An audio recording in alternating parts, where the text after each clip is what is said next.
compartir. Son varios pasajes, pero es uno en particular que leí, y lo leí de una manera renovada a causa del libro que estamos leyendo, del intercesor de Rhys Howes, y pude ver esto y lo pude ver eh, con la claridad de la revelación de su espíritu, que es Romanos 12, versículos 1 y 2.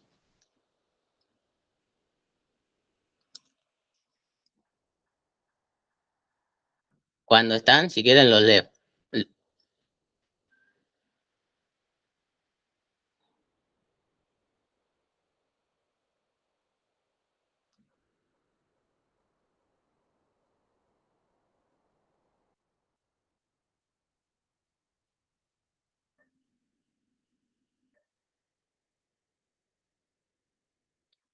Bueno, y dice así: así que os exhorto, hermanos, por las misericordias de Dios, a presentar vuestros cuerpos como un sacrificio que está viviendo santa y agradablemente a Dios. Esta es vuestra adoración verdadera. Y no os adaptéis a este mundo, sino sed transfigurados por la renovación de la mente, para que discernáis cuál es la buena, agradable y perfecta voluntad de Dios. Y como primer punto, me llamó la atención esto de presentar nuestros cuerpos como un sacrificio que está viviendo agradablemente a Dios. Y quizás, bueno, en nuestra cultura y en nuestro lenguaje, la palabra sacrificio no tiene la connotación de lo que literalmente significa un sacrificio, ¿no? Cuando nosotros hablamos de, de algo que hay que hacer un sacrificio, es algo que cuesta, ¿no? Es algo por lo cual hay que esforzarse. Una persona sacrificada es una persona, podría ser sinónimo de una persona esforzada o que atraviesa una situación difícil, pero bueno, con buena voluntad. Es una persona sacrificada. Eso es lo que significa el sacrificio en nuestro lenguaje. Pero el significado real de la palabra sacrificio es, eh, es algo que está muerto, o sea, algo que tiene que ser, algo que tiene que perder la vida, algo que tiene que morir, ¿no? Eh, y bueno, y me llamaba la atención esto como, porque parece como contradictorio, ¿no? Vivir como un sacrificio. Eh, y, y pensaba esto y de repente, o sea, se entiende cabalmente por qué es que cuando uno viene a Cristo ya no hay más condenación, ¿no? Por el pecado. ¿Qué es lo que pasa? Eh, ¿Por qué es? Porque la sentencia de muerte, el sacrificio, que es la cruz, ya deja de ser nuestro destino, ¿no? Y pasa a ser eh, el puntapié inicial para esta nueva vida en Cristo. La cruz deja de ser el destino y pasa a ser el primer paso de una vida nueva, ¿no? Eh, y, y, y esto es lo que significa en representación el bautismo, ¿no? Si vamos a Romanos 6, versículos 3 y 4,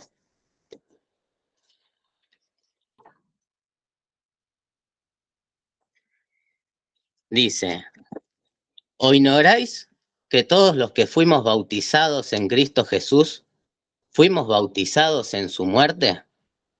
Por tanto, fuimos sepultados juntamente con él para muerte por el bautismo, para que así como Cristo fue resucitado entre los muertos por la gloria del Padre, así también nosotros andemos en una vida nueva. Y bueno, entonces es eso, o sea, el primer paso de una vida nueva, de una vida que sigue los pasos de Cristo, es la cruz, es la muerte, ¿no? Es, es ser un sacrificio. Entonces, ahí yo me anoté que cualquier vestigio de voluntad propia o en cualquier aspecto de nuestra vida que es ajena a la persona de Cristo, que se expresa corporalmente en su iglesia, está para ser llevado por el Espíritu Santo a la cruz, como puntapié inicial para que las obras de Cristo puedan ser completadas a través nuestro, a través de su iglesia, ¿no? Cristo no se puede expresar en ningún área de mi vida a la cual yo no haya muerto primero.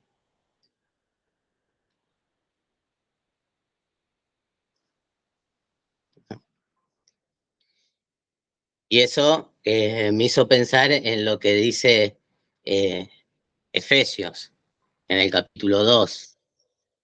Es muy lindo todo el capítulo 2 de Efesios, pero particularmente el versículo 10.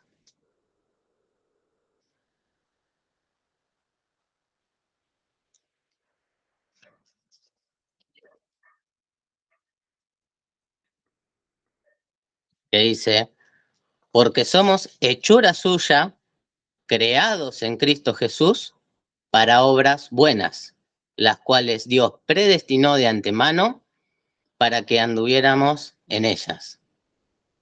¿Y qué es esto de que somos hechura suya, creados en Cristo Jesús?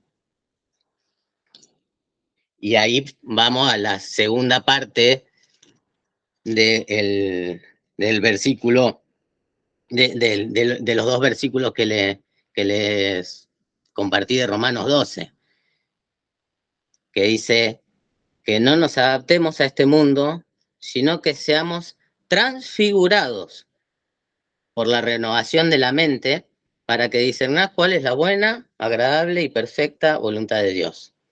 Y yo leyendo esto, cuando leí esto, recordé en mi mente los registros que tengo de memoria de este versículo, no es con la palabra transfigurados, es con la palabra transformados. Y después mirando otras versiones, y claro, en la Reina Valera dice transformados. Renovada no sé si alguno tiene una Reina Valera ahí, como para leerlo o no hace falta.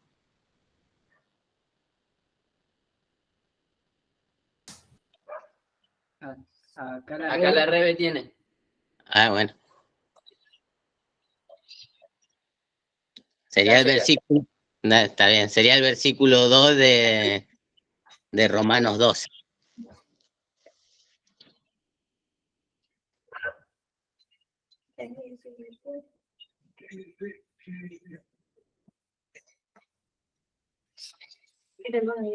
Dos. No os conforméis a este siglo, sino transformaos por medio de la renovación de vuestro entendimiento, para que comprobéis cuál es la buena voluntad de Dios, agradable y perfecta. Y bueno, no es lo mismo, no es lo mismo ser transfigurado que ser transformado. Habla de cosas muy distintas. Habla de cosas muy distintas. porque para transformar algo no es necesario que ese algo pierda su imagen, pierda su esencia, pierda su identidad, pero para transfigurarlo sí, está hablando de un cambio de figura, está hablando de un cambio de imagen. Yo pensando en algo que pudiera ser un ejemplo para poder tener una manera más visual esto, pensaba en el caso del bronce, ¿no? Si uno tiene bronce, el bronce es muy maleable y puede ser transformado en un montón de formas para diferentes usos. O sea, dependiendo si lo hacen puntualmente en la electricidad, y hay un montón de electricistas, si al bronce lo haces en filamentos, puedes hacerlo en filamentos más delgados, más gruesos, y todos tienen una diferente función, se comportan de distinta manera, pero no dejan de ser del bronce. Dije bronce, ¿no? El cobre. Perdón. El bronce vamos a hablar después, pero me confundí. O sea, el cobre vos lo puedes hacer de filamento de diferentes graduaciones y en la electricidad se usan para diferentes cosas, ¿no? Pero no deja de ser cobre. En cambio, ese mismo cobre, si está en una...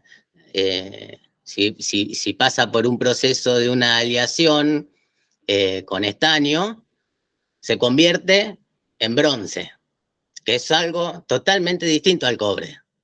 No es lo mismo.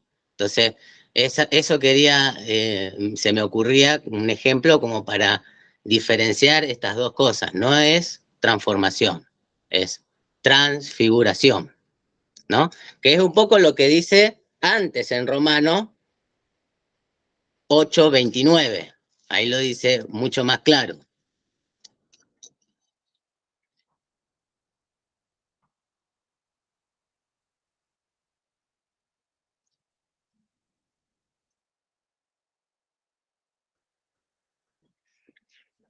Que dice así: porque a los que antes escogió, también los predestinó a ser conformados a la imagen de su Hijo, a fin de ser él primogénito entre muchos hermanos.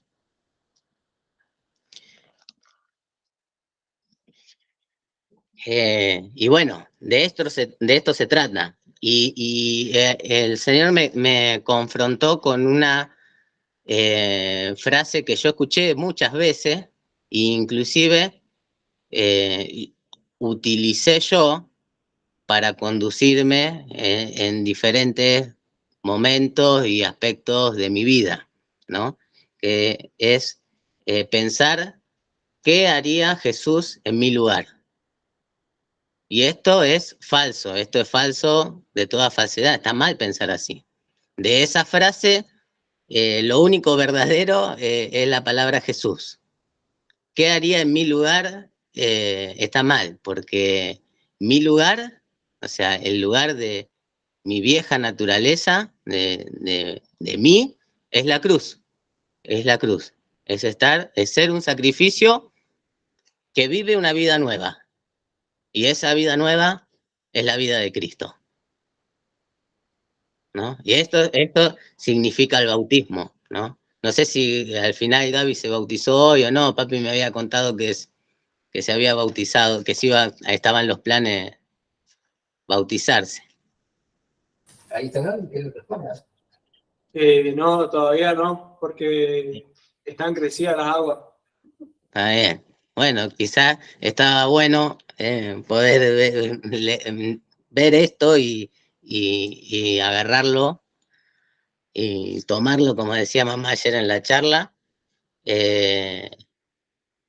justamente antes de hacer esto que vas a hacer. ¿Qué más me había notado?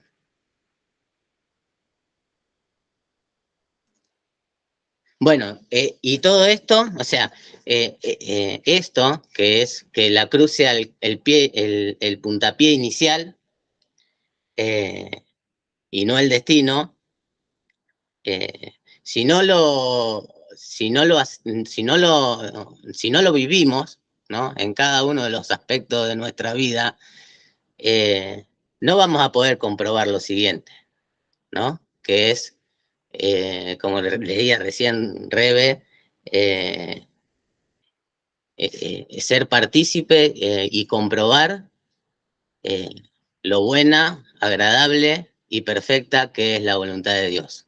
Porque claro, si uno piensa en un sacrificio, en algo que tiene que morir, en algo que tiene que estar muerto, me parece muy duro y para nuestro ser, ¿no? Para nuestra vieja naturaleza, es algo difícil, doloroso, que trae angustia.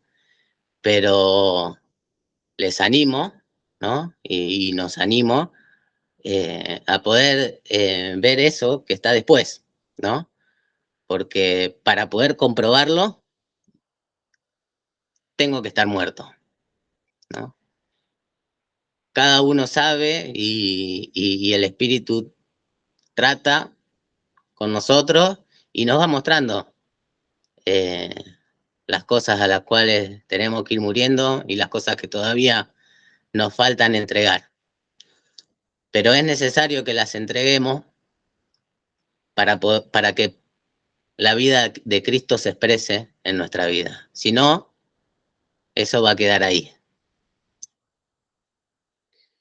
Y que nos animemos, o sea, y animarles y de saber, ¿no? Que la voluntad de Dios, lo que nos toque vivir después, es bueno, es agradable y es perfecto.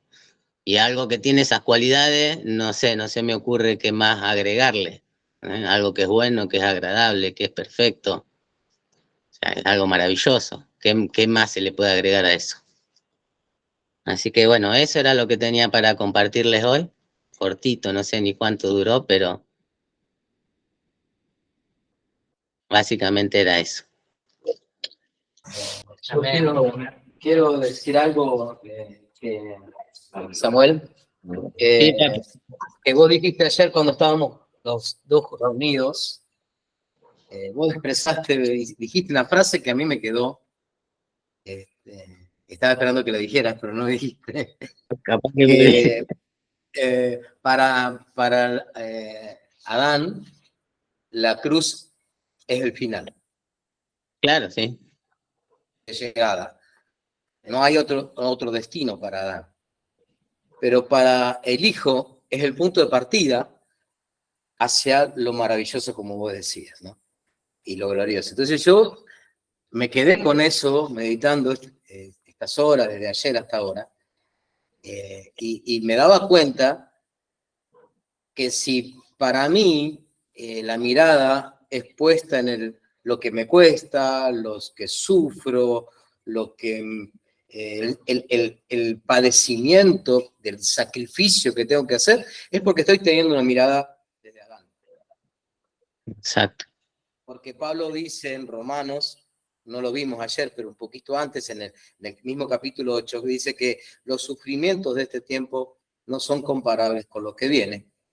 Y en Corintios dice que esta leve tribulación momentánea produce en nosotros la gloria, ¿no?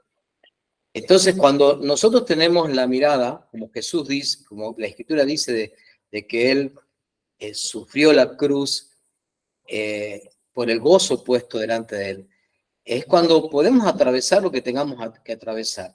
Pero nuestra mente está, o nuestra mirada está en lo que se disfruta de comprobar, de corroborar, de experimentar la voluntad de Dios, que es lo más, de lo más, de lo más, lo agradable, lo perfecto. Entonces, quizás como una especie de evaluación que cada uno puede hacerse frente a diferentes situaciones, donde la cruz interviene, ¿cómo lo estoy viendo?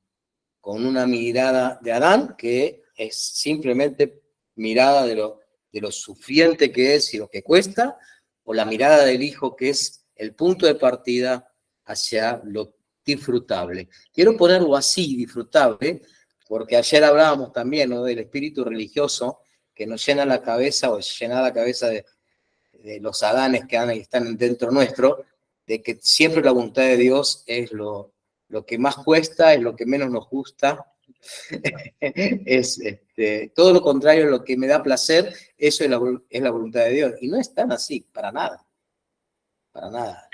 No existe para el Hijo mayor deseo y placer que esa voluntad del Padre. Nada más quería acordar lo que hablábamos ayer, que me pareció muy bueno esa frase. Estaría bueno para escribirla y ponerla, ¿no? Hacer un dibujito, la cruz como punto de partida a lo glorioso.